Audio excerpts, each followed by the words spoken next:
Hey y'all, welcome back to the Lips Reactional. I am Lips. This is the penultimate episode of White Lotus Season 3. The episode is titled Killer Instincts, which is probably a red herring, but also, there's always a little something to unpack, and that is what we love about this show. So, let's not get into the unpacking before we've packed, right? Let's get into the episode and then stay after the episode and I'll give you my theories. I'll give you kind of what I'm thinking. I'll give you some of my highs, my lows, but mostly I try to keep it on. I wouldn't say I try to keep it only focused to theories, but I do love discussing a good theory. I do love telling you kind of like what I think is going to happen, but also just know with Mike White, I don't really expect the expected. I fully expect the unexpected. So honestly, any theory that I have, I expect it to not actually happen, but I love trying to find theories. But more than that, and I think one of the things that I really love about this season is kind of unpacking the symbolism as far as like it makes sense in my mind and my life, etc. And that's not necessarily going to be what makes sense to you. And that is what I love. Like, you may see something and interpret it in such a different way because either you've grown up in a different culture than I have, or you've experienced different things, etc. And those are going to feel really different for you. And that's really cool. And so that is like always fun to see how people see things differently. And also kind of like this little, in terms of like the camaraderie that I think we get from this show, that's a really cool thing that we get, is this moment to connect and theorize through different eyes. We connect through the different stories, right? And it's like those different moments. The moments of this show can be so absolutely buck wild that it seems like something that would happen on an alien planet. But the characters feel very human and very realistic. And I think probably there's at least one character in each season that we all are like, I've had a friend like that, or I've been that person. And that's what's always really interesting about it to me, is this like human element of it. It feels very, I don't know how Mike White does it, how he really truly taps into the different tropes, but like in nuanced, realistic ways. If I'm making any sense to you. Okay, but let's get into the episode. This is, like I said, the penultimate episode. If you want the full length reaction of this or anything else you see here on the channel, head on over to Patreon. Otherwise, don't forget to hit like and subscribe, and I will see you in the episode. Okay, hit that pause and hit skip recap, and then we're going to do a 3, 2, 1 hit plays. Let's go.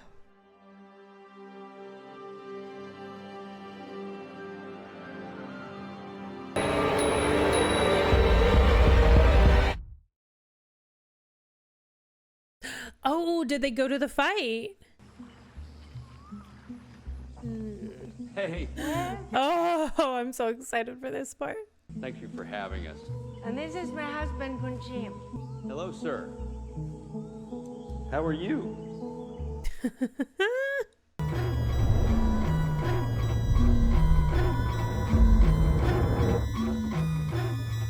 Oh, they're going back and forth between this and the fight? That feels eerie.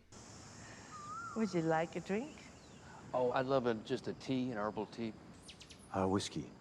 Big time movie director, huh? Well, What have you directed? Uh-oh. what haven't I directed? You know what I mean? Mostly action films. The Enforcer, The Executor, The Notary. That was a trilogy. Yeah. There's an actress, one of the shows we watch, staying right now at our hotel in Samui. Jacqueline Lemon. Her last name is Lemon. What kind of movie are you making here? Like a thriller. It's got killings, double crossings, all the stuff that people like.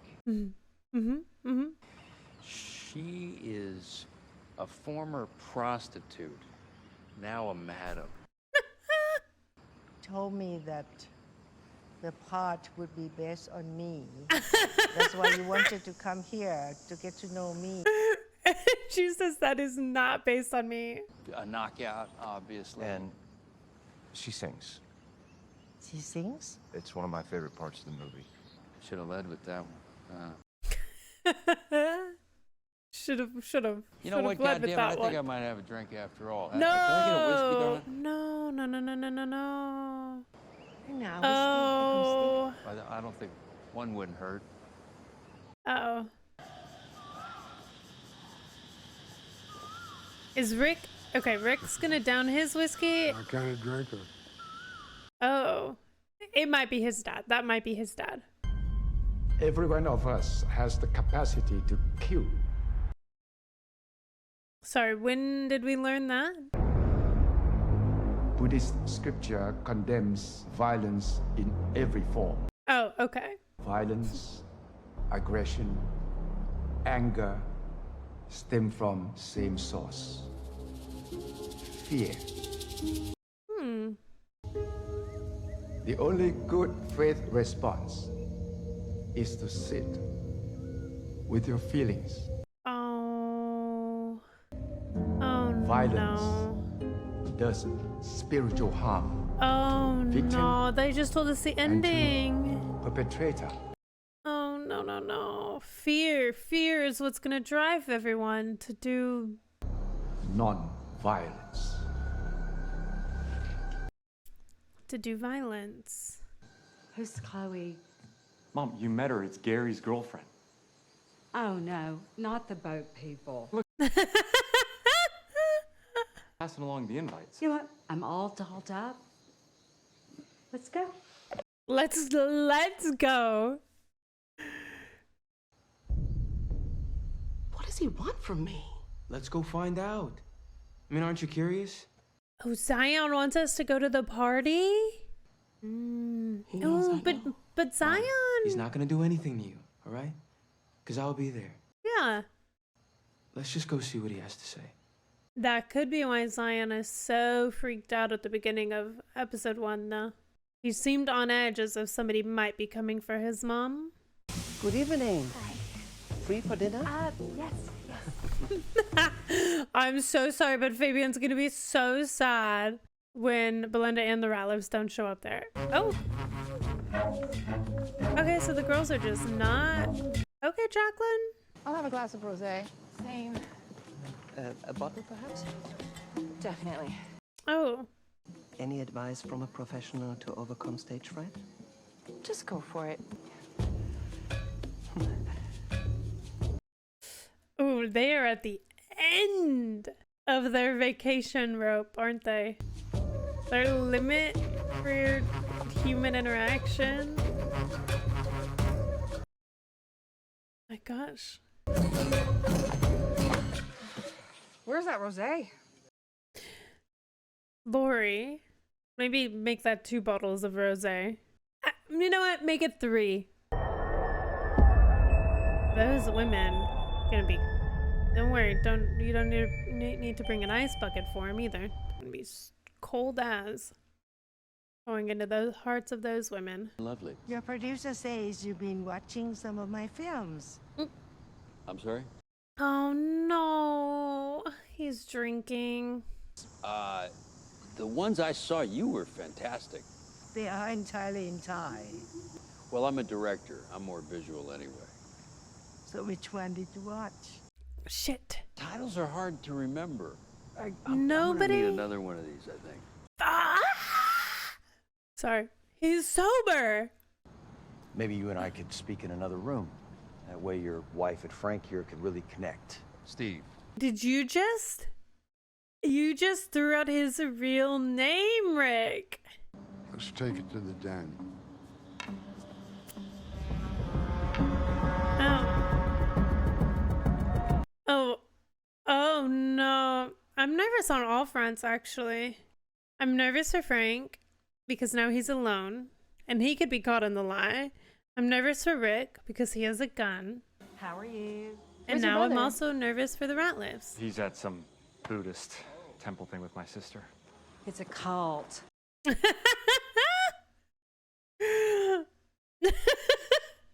Parker Posey is fucking phenomenal. Yo. Hey. Oh no, she can't get a hold of him, can Now, she? these guys must know the only reason they have these hot girlfriends is because they're loaded. Do you think you'll be any different? It's gonna be you in 30 years. But why are you so mean to me? I'm not trying to be mean, but that's what you give off. She's not wrong. That's not the reason I'm with him. Then what's the appeal? First day we met, he told me his whole life story, and I just knew we were meant to be together. See, you can't even go there.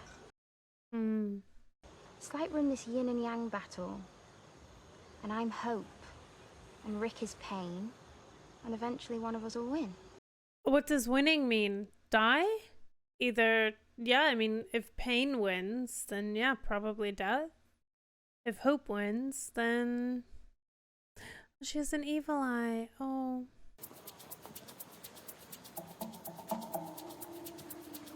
Uh-oh. Oh my god, Dad is out.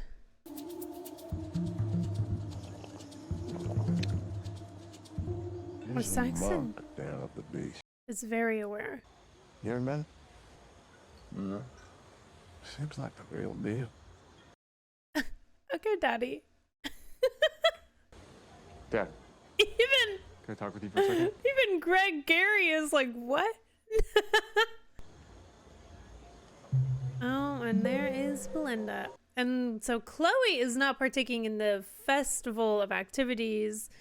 She is playing the welcome everyone in host. I think she's very involved in tonight. I think she and Greg Gary have this partnership with getting shit done.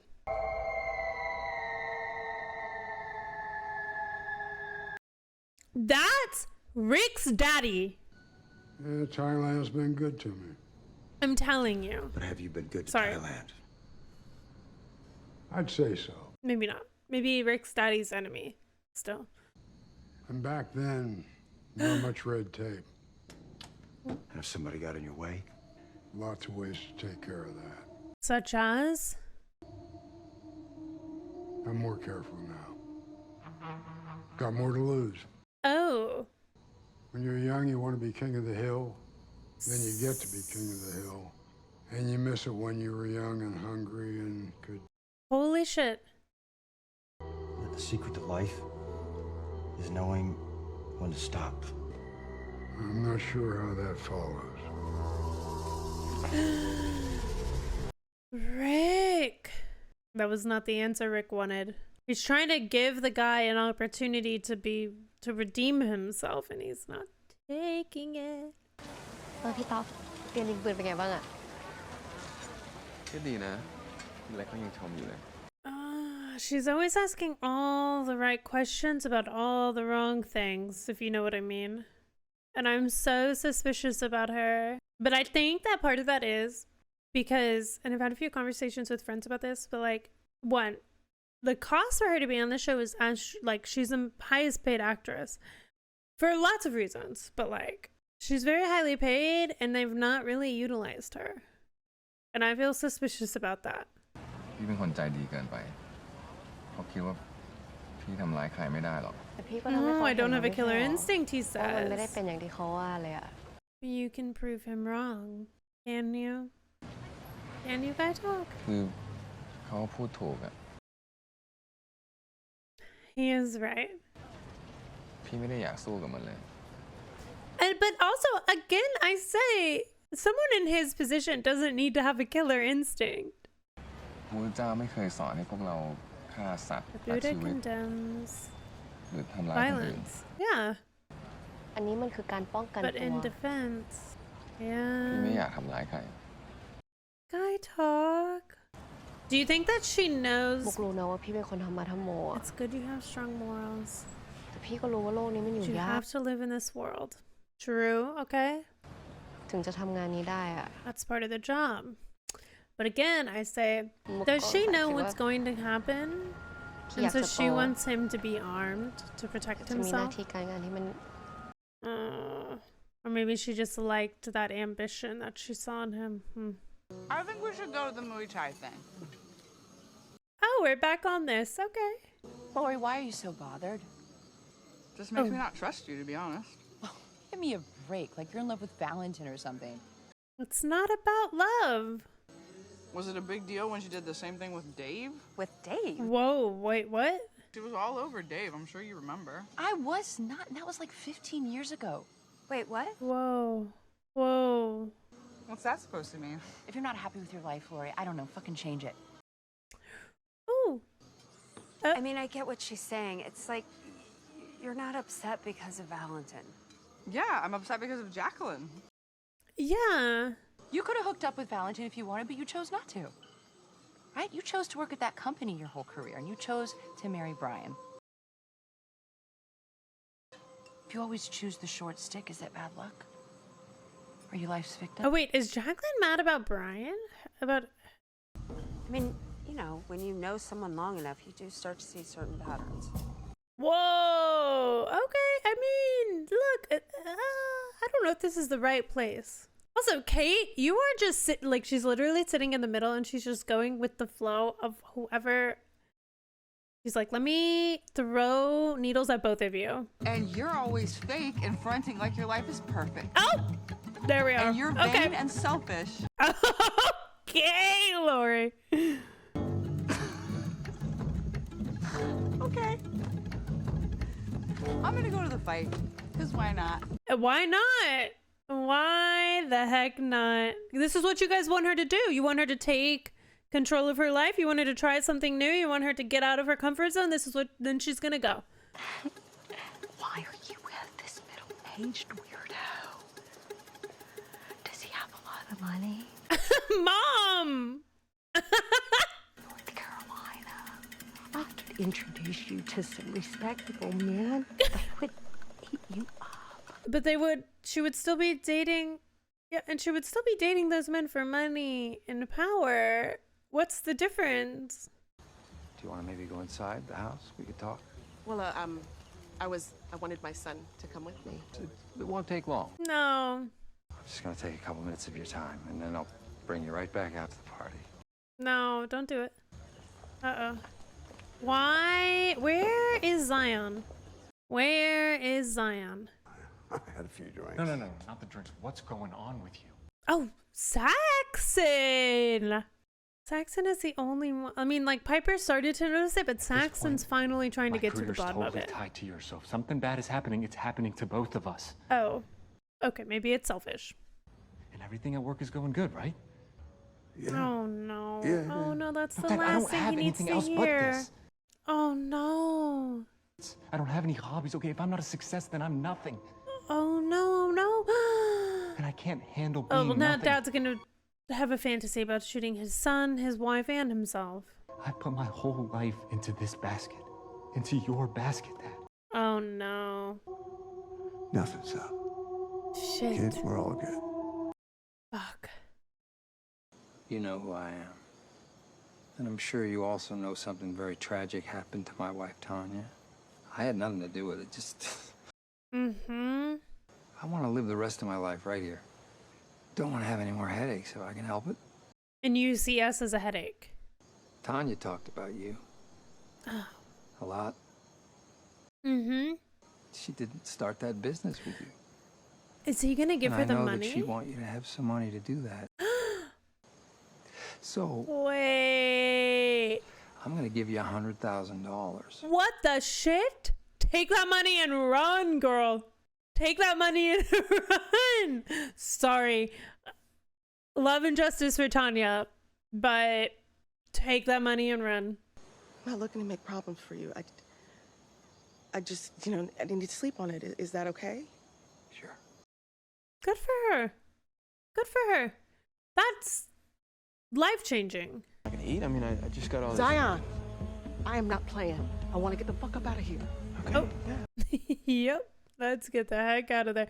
Where was he, though? Who was he befriending? Yeah, Siedelgun and I've got a couple daughters. I bet they had a happy childhood growing up here. You bet. If you don't have a happy childhood, you don't have much, right? Oh. You know, I've always wanted to meet you. The very first time I heard your name, I was 10 years old, when my mother was dying. Hello. Gloria Hatchet. Name ring a bell? She had a husband. Uh-oh. You don't fucking remember that? Uh-oh. And I never got to meet him because you're a fucking piece of shit. Whoa. Whoa. Shut Hey. the fuck up. Give the man a second to explain himself, please. You may not remember him, but you sure as fuck are gonna remember me. Will you say your father's name, not just your mother's name? Why would he know your mother's name? Oh. Motherfucker. Oh. Ow. He can't do it. Hey, I'm proud of him. Still don't understand why he wouldn't say his father's name. We gotta go. Oh, yeah. You are absolutely iconic. Let's keep talking. Let's keep chatting about this. I feel really good about it. Well, okay. They're getting out of there. Old man fell. Better help him. Hey, those guards were slacking. I thought there was no way Rick would have been able to kill them. Like, yeah, he knocked over the guy. Sure. Oh. But they might be so pissed that they come to the hotel with their guns out. เห็นไหมพี่ป๊อปว่ามันเป็นเรื่องธรรมชาติ She said it's natural. การต่อสู้มันเป็นส่วนหนึ่งของชีวิตอะ Okay. ชีวิตต้องสู้ It's human to fight. Okay, Mook, at this point, you guys just aren't meant to be together. I want this love for you guys. No, that's just not who he is. Oh, look at Lori on her own, unbridled. You know what? She can do whatever she wants here. No Jacqueline and no Kate to slow her down. You can Eiffel Tower it. You can foursome it. You can kiss all three of them. You can play with 4 snakes at once. The 4th one being the tattoo in the arm. Oh, he notices her. Uh-oh. And, oh, wait. No, he doesn't notice Lori. Of course not. He would have noticed the guest. Vlad didn't have enough of a disguise on. He's piecing it together. Oh, what dummies. Oh, no. So what do you think? Like, I like that he's all about how to be the best person you can be and how to go through life without making shit worse for other people. Mm-hmm. And I don't want to give in to my dark shit. What is your dark shit, Lachlan? What does that mean to you? I know what it means to me when you say that about you. Oh, that was prolonged sibling-on-sibling contact, which I don't like in this show. I want to do it too. Oh. Do what? Like, come with you. Lachlan, you can't just absorb your siblings' identities. Are you serious? I thought you'd be excited. Well, no, I just, not about that, Locke. I don't know. Oh, I better go back to my room. Oh. She did not like that. She wants to, like, break away from... She wants to see this as, like, an I am better than the rest of the family thing, maybe? We had a long talk, and it was really, yeah, it was good. Was it? And up about his ex-wife. Apparently they never had sex. And because she was so insecure, he couldn't really tell her what he was really into. Which was? When he was a kid, his parents used to have loud sex. And he would then stand outside their door and just watch his dad go to town on his mom. What? And it would make Gary feel this mixture of like disgust and jealousy, but at the same time excitement. Oh! The excitement is the only thing I'm like, uh-oh. He would have these paranoid delusions that his girlfriend would be cheating on him with his best friend. Yeah. He kind of hoped they were having sex behind his back. Oh. And just like he'd find his parents doing it in the middle of the night. His worst nightmare was actually his erotic fantasy. Oh, okay. That is demented. No, I'm glad he told me. Yeah. But now he wants Chloe and Saxon. He wants to join in with them. Helping Gary how? Chelsea is beside herself with excitement. He wouldn't even touch you. He just wants to creep up on us. And it would be like he's winning his mother back from his father. Yeah. Oh. Like a little boy's dream. What are you both insane? I'm gonna be on Saxon's side with this one. What? No, I am not that kind of guy. Gay no. coded? Yeah, you are. I gotta go. So that was what he wanted help with. Whatever. Okay, well, I'm gonna go. Love you.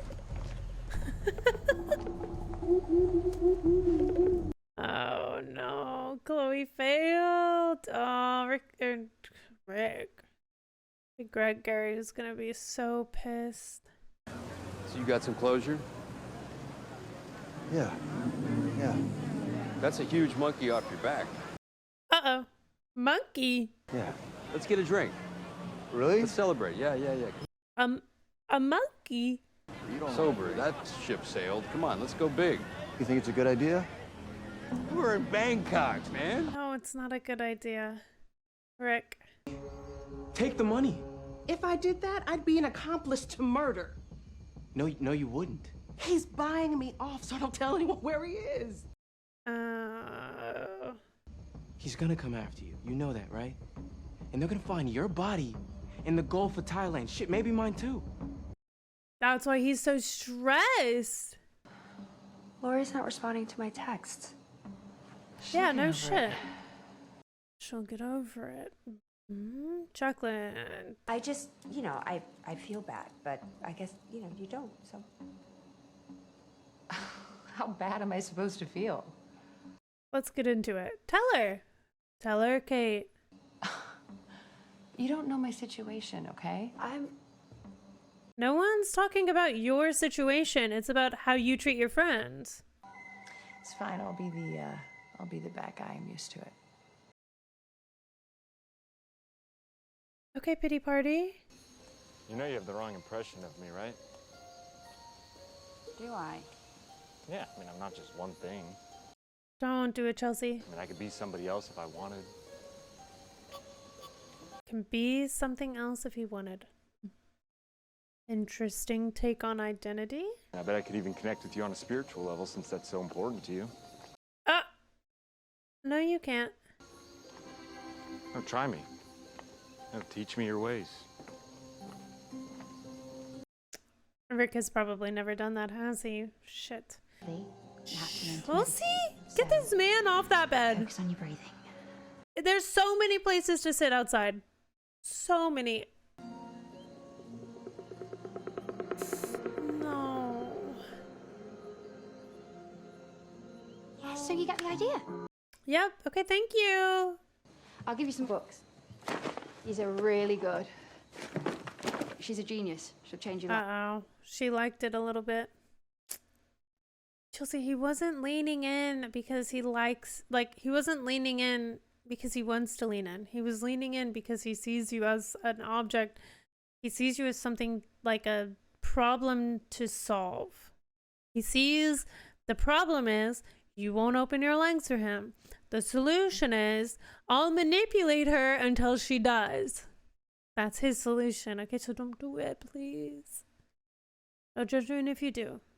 I might judge you, actually. I'm sorry. I can't be as non-judgmental as you. You're very good at it, and I'm not. What you doing? I'm praying for Piper to be miserable in that temple tonight. Maybe Jesus will save her from those Buddhists. So you live in New York City, huh? Mm-hmm. So cool. I've always wanted to go.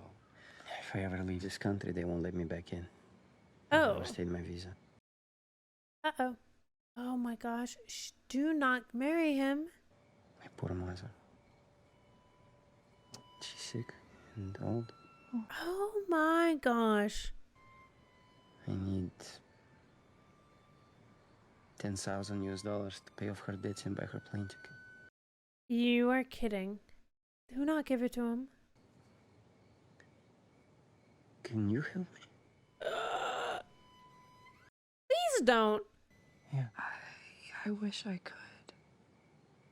She has her own kid. Oh, no, I'm not that rich. Please, my mother needs me. She'll die there. That's fucked. Wire it? Kick Do you have him PayPal? out. Or Zelle? Oh my gosh. I'm not rich. Лёша! Лёша, открой чёртову дверь! What the? Oh my. They aren't back at the resort? Говори, you little bitch! Кто? Где ты её прячешь? Да. Мы можем перестать чокнутую хотя бы на секунду, а можешь? Snake necklace found. Pork found in kitchen.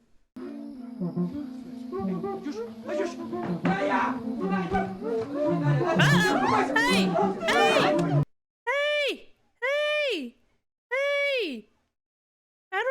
We're not dating you. Anger out on the man who made the commitment to you, not on the woman who helped him break his commitment. She doesn't owe you nothing.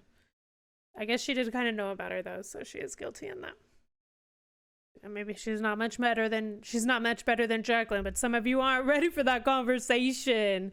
Up in arms defending Jacqueline for sleeping with Valentin just because neither of them owed claim to them. You've never heard of girl code? Bro code? You've never heard of a code between friends? Respect?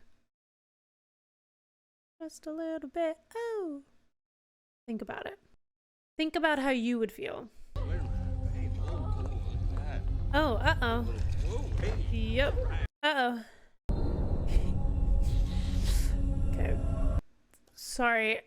The pit of my stomach is obviously for this person who found sobriety, falling into drugs and alcohol again, but it was a little funny watching him hold that vase, I assume, as a wine glass. I just don't think at this age I'm meant to live an uncomfortable life. If I'm not a success, then I'm nothing. And I can't handle being nothing. Yeah. Saw that coming. Oh. Drops of water falling back into the consciousness.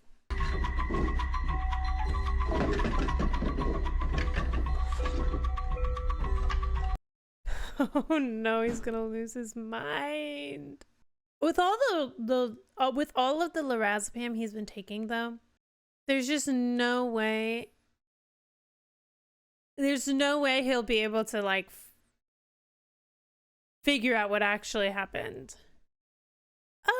Okay, like I was saying, I do not think Daddy Ratliff, I always want to call it Ratcliffe for some reason. Daddy Ratliff does not have the awareness, the capacity, the sobriety to know where that gun went. There's just no way. You cannot convince me. He has been so drugged up on lorazepam. And if he keeps taking that lorazepam, there's just no way he'll be able to like unmuddle those thoughts in the next couple of hours to figure it out. Now, I suppose the only caveat to that would be that he does know someone else does know that he has the gun. So he could, I guess, just go straight to guy talk, and guy talk is guy talk. Meaning that guy talk is very sweet. I think he is a smart guy. I don't think he has that. I don't think he has the like violence in him, and like he said with like Buddhism, you're not supposed to. And we heard that a little bit. So there's these like there's this push and pull, or maybe these two sides of tug of war pulling at us right now. Tug of war pulling at us right now. And the one side is this like what they said at the beginning with violence is everyone has a violent nature. Everyone has violence inside of them. So, but it's like the fear that it's fear that unlocks violence, which is, I guess, the Buddhist belief. At least so far as what this show has told us. Now, there might be more, there's probably more depth to that within that belief system than what we've heard little bits of in this episode, in this show in general. But fear is a huge thing, because on that side of things, we have the fear of like shame from the Ralphs, right? So we have the fear of letting your family down. We have the fear of putting your family into a position that will make them unhappy. Like you realize that you failed your son. You brought him up to be the shadow of you, and now that your actions are contributing to your downfall, you realize that you are also contributing to his downfall in a way. And Saxon is right. Like Saxon has, as far as we know, like aligned his self, his job, his career, his identity to his dad. So for that to all dissolve overnight, to have no control over that would be a really awful thing to feel and deal with. And so the dad has that in mind. He also has what his wife has told him, that like you like that, not you, but she doesn't have any desire to live a life where she can be rich. To paraphrase what she said, right? She doesn't want to be uncomfortable in life. And I get it. Like it's, what's the saying? Not to liken Parker Posey and Mommy Ratliff to a dog, but like you can't teach an old dog new tricks. Like I can imagine that you cannot reach that age in life and then all of a sudden be broke. But also it's not just the being broke part, right? Like there's always ways to make money. And in almost every other like show, when you deal with wealth and you deal with like federal crimes, there's always like some sort of back reserve of money, so they're never fully without. Like the families are never fully without. It's just kind of like figuring out where that money is and getting that money out and being able to use that money. So I don't have like complete hopelessness, but what, in terms of the financial the financial situation for the Ratliff family, but what I don't have any hope in is the shame. Given what we know living in this world, or what I know living in this world about affluent families in the South, and then knowing what this show has told us about how this family, specifically the mom, feels about this, their family specifically status in the world and in the South, that shame might as well annihilate the entire family. Well, not the entire family. I think, honestly, I think Piper finding out that would embolden her to be this very even more righteous and like, I told you so type of person. And I think I understand where Piper is coming from on like a spiritual level and whatnot, but I also think she is not necessarily there for the right reasons.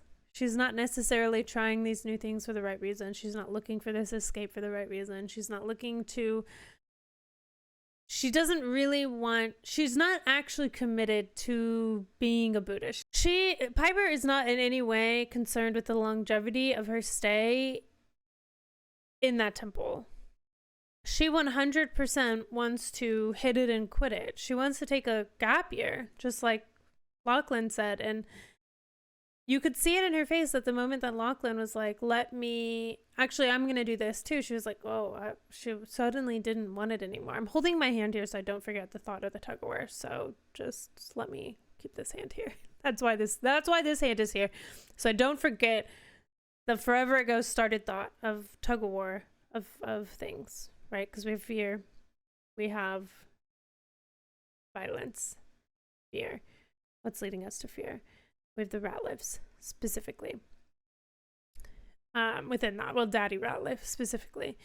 There's probably other like moments of fear throughout this episode and whatnot, but like that, the dad part of that, the dad fear is the biggest one for me. And then you have the other side of this ideology of fear and violence and whatnot is like the non-violent side. I think a lot of people want to think they're on this side of things. They want to feel in control of their fear. They want to feel in control of their ability to not commit violence. But we see it a lot, okay? Here's the thing about violence for me and in my studies in life. And I will tell you where these studies are coming from. It is from the trainings that I've learned within yoga studies, which there's a lot of crossover with Buddhism within those studies.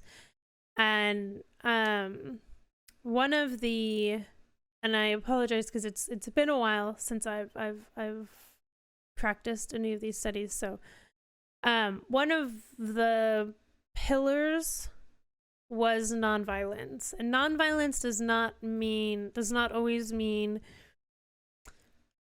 like actually physically harming someone. There's lots of ways you can commit violence. And in tonight's episode, or at least like the last couple instances of violence that I can like speak to of what I've seen in the show, Jacqueline committed an act of violence on her friend Lori when she slept with Valentine. Controversial, says the comments, but I will tell you, you as a friend, like just take a moment to consider if your friend was hyping you up to consider someone, was like understood you as a person and was, let's say, being gentle with you because they know where you're at, and you assume that your friends want the best from you. Okay, you assume that your friends love you and care about you, and you assume like, okay, if my friend is telling me they think I would be a good match with this person, there is no world in which the friend who told you to go after this person should then in any way sleep with that person. Because here's the thing that I think a lot of people are forgetting in life is nobody owns anyone. There's no ownership of people. There's no claim dip. There's no first come, first serve. There's no dibs. And I think we want to excuse what Jacqueline did because neither of them dibsed him and because Lori didn't actively go after him. Lori did not need to have sex with anyone to embrace or like flirt or etc. And she was doing the embracing, the flirting, the giggling, the kind of like getting the attention that she wanted and she needed. And it was a stab in the back for her friend to then sleep with one of the men that she was flirting with. 100%, you cannot convince me that that is not a messed up thing to do. If you just put yourself in her position, in her shoes, I think that is really, I don't think that's okay. I don't. And it really pains me that so many people think that's an okay thing to do because, again, no one owns anyone, but there are things in this life we do not need to say every single thing. We do not need to, nobody owns anyone. Okay, so Lori never needed to say to her friend who was convincing her to hook up with this other guy, hey, I like him. Jacqueline, as this lifelong friend of Lori, should have been like, my friend Lori is in an interesting place in life. She seems lonely. I would love for her to get some.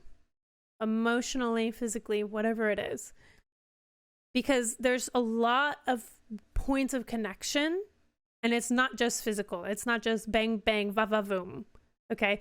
Lori was making emotional connections. She was doing what Jacqueline was telling her to do. She was just doing it on the emotional level. And then Jacqueline came in and said, fine, I'll do it on the physical level. And that is where you lose me. And then also being just righteous about, like, Jacqueline's attitude about it is so incredibly frustrating. There's no empathy there. And, like, Jacqueline, we don't need your whole life story with Harrison, okay? There's no excusing it. You were telling your friend to do something, and then you went and did it because she didn't do it in the way that you thought she should do it. She was doing it, though. She was doing it. She was doing it on Lori's timeline, not on Jacqueline's timeline. And that's okay. You don't just get to skip over your friend. But also, it seems like those men were not, obviously, we know this. We've been knowing this. Those men were not good. Like, no one should have been sleeping with those men. But it was a little flirty. It was a little fun. It was dangerous for them, right? But, like, safe dangerous. At least so they thought. But I think... And I don't know that Lori will know that anything of what she saw in that closet would have been the stolen merchandise. Obviously, if it was Chelsea, she would have known. Maybe Lori had gone into that shop at another time and had seen it. I mean, very possible. And also with Guy Talk, we know now for sure, like, that's who the robbers were. Which I think from the context clues, like, we did know that. Like, we could almost safely assume that. I think that was one of the more safe theories and assumptions we were making along the way through this show, was that Valentine came to kind of, like, manipulate Guy Talk, and then his friends went to go rob the store, and that's how the guys got in. But yeah, okay, so back to the nonviolence, right? So Jacqueline, to me, committed an act of violence on her friend Lori. Lori has been committing acts of violence to herself, if we're going to be real and we're going to be transparent and we're going to be honest. I think, like, over consuming. I think not being honest with herself. I think kind of trying to drown where she's really at with the liquor and the attention is not necessarily good, but I think all of the women have been doing that. Oddly enough, I think maybe Kate is somehow the most secure in who she is. And what a different, they said this on the podcast last week. I think it was one of the three women was on that podcast. I think it was the actress who plays Kate. She was on the podcast, the official podcast, the official White Lotus podcast, if I'm remembering. And she had said, like, what a different show and vacation it would have been for those women if they all would have shown up and been like, this is who I am unapologetically. They're all so, and she was so right. And this was something that I hadn't really thought about. I thought about it in terms of thinking that assigning the identity, like, I thought, I didn't know them when they were kids and when they were young and they knew each other, right? But with everything that, like, Lori was saying a lot of, like, oh, we're all just the same as we were when we were young. I also was like, oh my gosh, you're all just the same as you were when you were young. And was kind of also putting that identity on them from while watching it. But I think there's this interesting thing happening where they're all trying to be that same person that they were when they met. And they've all changed drastically. And instead of, like, growing together and whatnot, they all are kind of adopting the roles of which they were. Like, I think Kate and Lori said it in one of the earliest episodes that, like, oh, well, Jacqueline, you've always been the star. You've always been the center of attention. And then we just follow your lead. And they kind of, like, assumed the position on the trip. And I will say, like, granted, there is an element of financial power and division between the three ladies for this, where, like, Jacqueline is paying for the majority of the trip, from what we know. So Lori and Kate kind of fall into this element of like, okay, well, yeah, we've got to like listen to what you say and do what you want to do. We've got to follow your lead. And that, I think, contributes to this power dynamic. So I will give them that benefit that, like, yes, they are different, but Jacqueline does have this center of attention and power, not only in being recognized, but also she is footing the majority of the bill for this trip. And that does change the power dynamic. That does kind of change. It changes things in a way maybe it shouldn't, right? But like it does, I think. I think when someone, I think in like actual life, those rooms are like $10,000 a night. So I definitely think if I were on a trip and I don't know at what level of friendship and honesty I would need to be at to call someone out on their bullshit if they were paying for me to stay somewhere and we're footing the bill at the cost of $10,000 a night. I think I would let them get away with a lot of shit. I'm gonna be so honest. Not that like I would be okay with it. I would be taking notes and I'd be like, okay, well, I will never be calling you again, or I'm going to be distancing myself from you, or like maybe when we're back I'll have a conversation about this. But like, I don't know, I think you get into really interesting dynamics if you kind of try to approach it there, and you should have like a safe friendship and space to do so, but that's just not really always the case. I think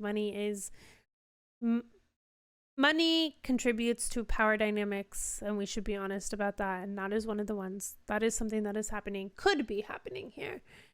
But back to the violence, right? Like, honestly, I think the women are like the biggest forms of self-violence and violence towards each other in like a personal scale. I think Rick did a really good job of kind of forgiving. Obviously Frank, that's his friend, right? Self-violence out the wazoo tonight. So sorry to him. Sobriety, people who seek sobriety and are able to accomplish sobriety in a way that benefits them.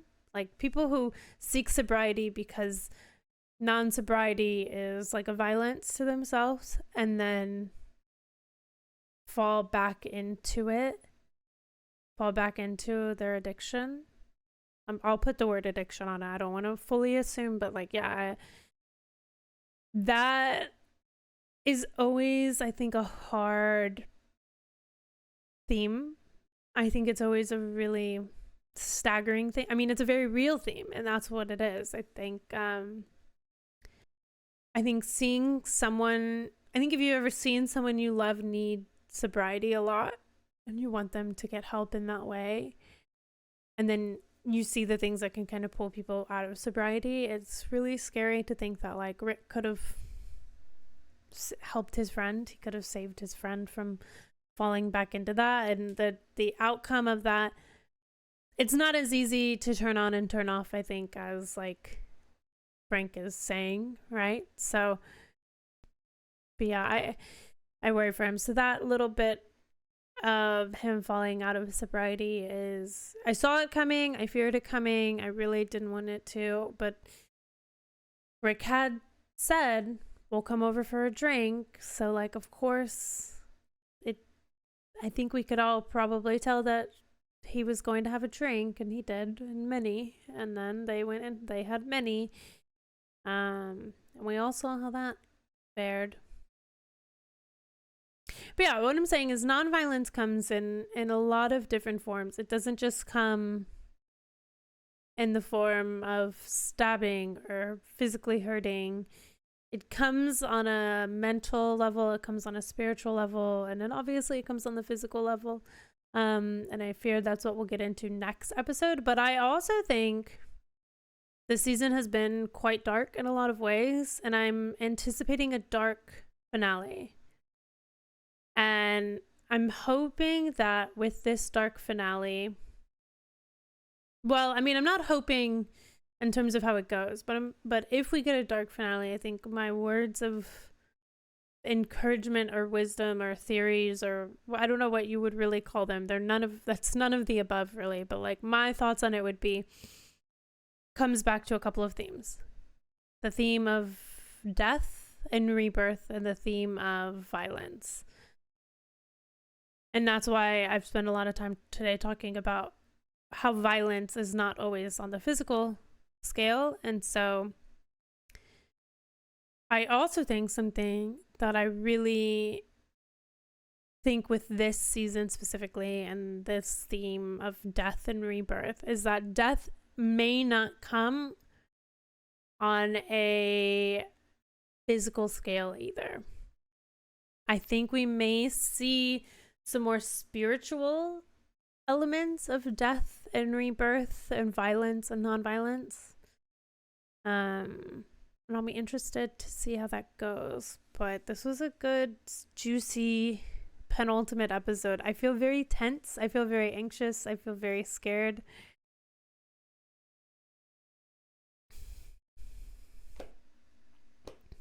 I think the theories have theoried. I'm hoping we get a surprise. I'm still hoping that Mike White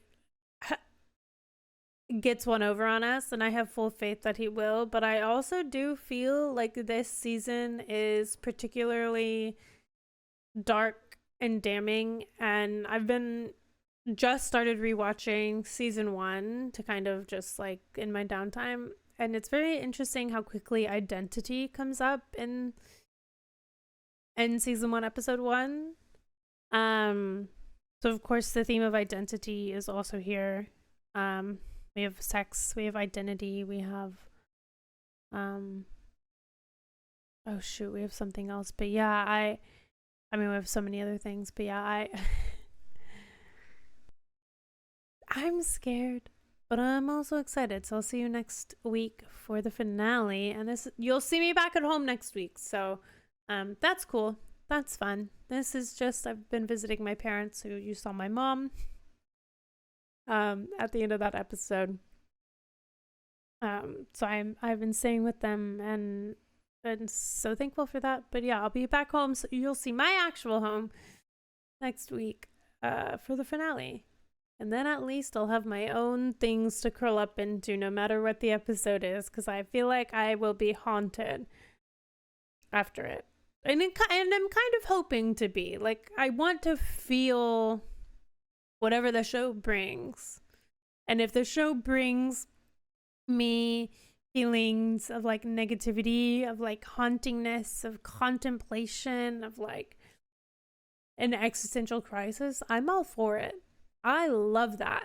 I love a good existential crisis, especially when it's not when my own life isn't the one spurring the existential crisis. Do you know what that means? Does anyone relate to that? If not, that's okay. But either way, thank you for being here. Don't forget to like and subscribe. Patreon for full-length reactions, and I'll see you next week for the finale.